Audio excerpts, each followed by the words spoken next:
with the contact center playing a bigger role within an enterprise and having more influence and getting, as you referenced, kind of invited to the table on some of the bigger strategic issues, how does that change your leadership style? How does that change the leadership style for your team in terms of not only how you manage your part of the business, but how you influence and add value to the rest of the business? Well, I'll start with myself and answer that part of the question. Certainly in today's world, and Scotiabank is a global company, so what it's required me to do as a leader is really take my Canadian hat off and put on a global hat.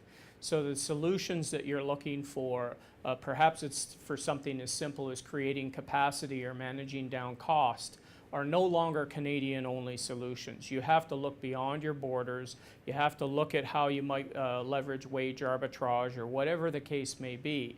So personally, you have to think much more globally than you ever did in the past rather. As far as my team goes, they need to understand the strategies, those global strategies. They need to focus on execution. It's much, much tougher in the contact centers today, I believe, from a leadership point of view, in driving the sheer volume of change that exists. Because as expectations evolve, whenever you're at the table strategically making key decisions, of course you take those strategies away and you have to execute on them. So I would argue that the leadership team, they need to think more broadly, but they need to focus and be better prepared than they ever have been before to execute. And execution isn't easy when you're dealing with multiculturals.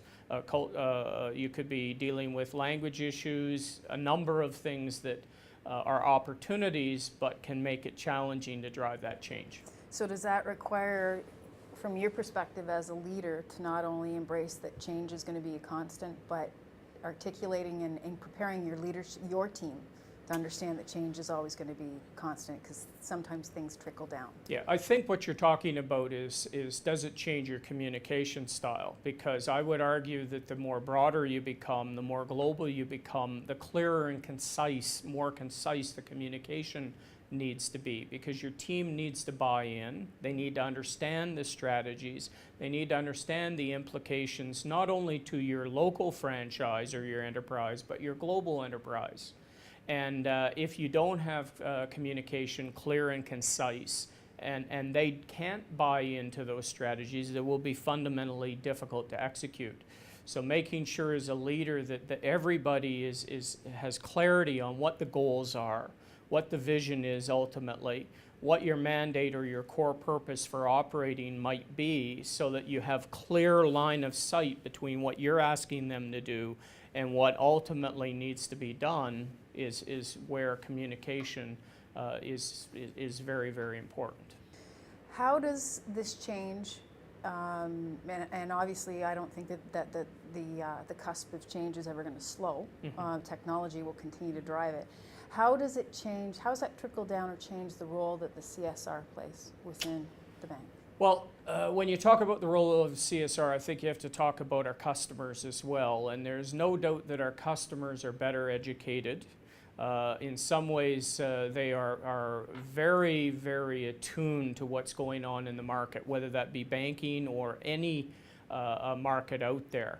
They will go to the internet, they will do research, they will talk to people using things like Twitter or Facebook or whatever. They will seek out opinions.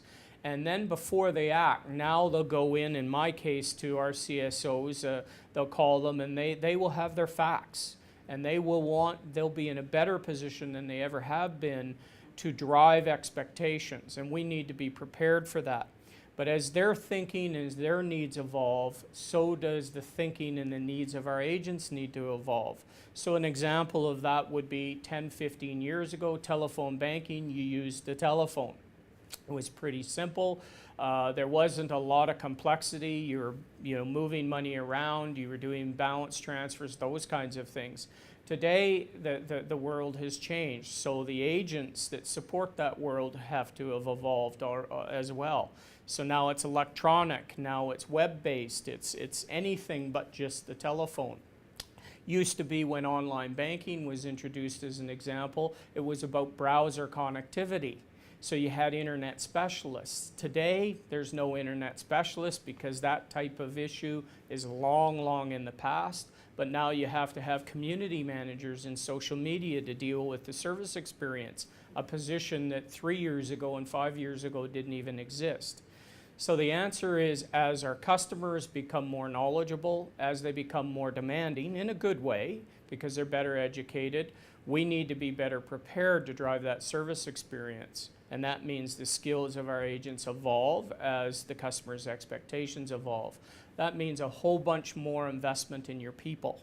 And they are our most important asset, of course, in contact centers. So they need to be trained and retooled because, as you said earlier, the pace of change is relentless. It's only going to increase in the future. It won't go down.